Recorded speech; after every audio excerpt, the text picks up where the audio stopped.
Everybody is mad at somebody these days. Professional sports players are mad at owners. Republicans are mad at Democrats. Families with loved ones in extended care facilities are mad at the governor. The world is mad at COVID-19. What makes you angry?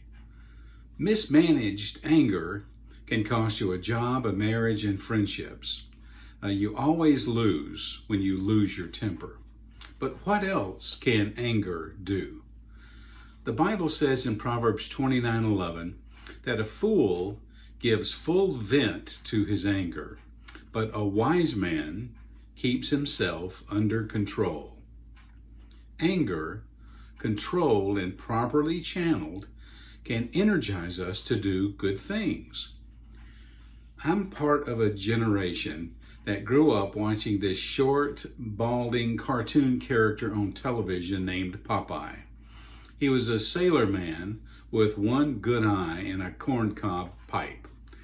Now, Popeye normally had a long fuse, and on most occasions, he was just the epitome of calm, cool, and collected. But if something looked like terrible was going to happen, especially to his girl Olive Oil, his pulse would race, his blood pressure would skyrocket, and his anger would just begin to boil. He'd take it as long as he could, and then he'd blurt out this phrase that a whole generation kind of had embedded in our psyche. That's all I can stands, and I can't stands no more. I know it's not good grammar, but what else would you expect from a sailor man? The now enraged Popeye would rip open a can of spinach, and he would swallow a big green lump in one giant gulp.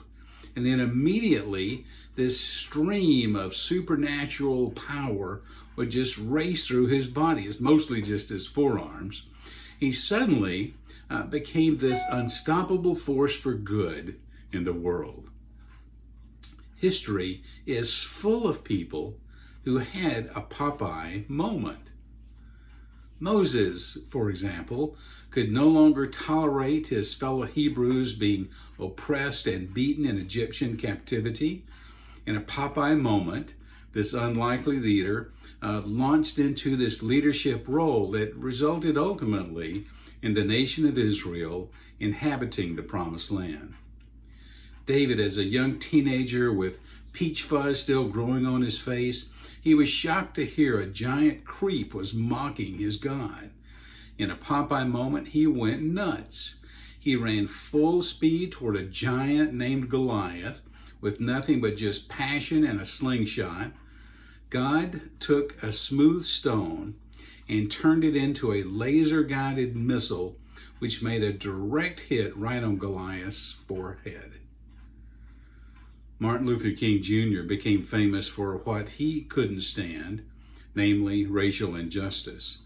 His passion was clearly stated in his acceptance speech of the Nobel Peace Prize in 1964, where he explained that oughtness must overtake isness. And he started marching. He gets pelted with rocks and stones. His house is firebombed. He keeps going and eventually gets killed, but he moved the needle for equal rights in our world. Mother Teresa, an average geography teacher in Calcutta, India, she was wrecked when she saw homeless, destitute, disease-ridden people living without hope and dying without any help. This passion gripped her so much that it drove her to serve them. And she did it mostly in small ways.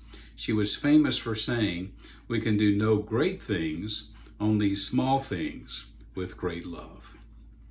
Much like Popeye in his spinach-infused state, and like these examples from history, we too can become an unstoppable force for good when we see something wrong in the world from heaven's perspective.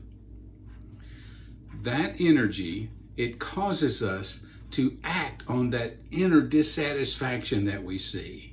It gives us remarkable capacity to set the enslaved free, to mend what has been broken, to restore what has been diseased, to clean what has become dirty, and to right what has become wrong. You may be the one person God is looking for to reverse some ugly and destructive trend right here in our community and in our world. He's looking for men and women who will come to that Popeye moment saying, that's all I can stand, and become an unstoppable force for good in the world.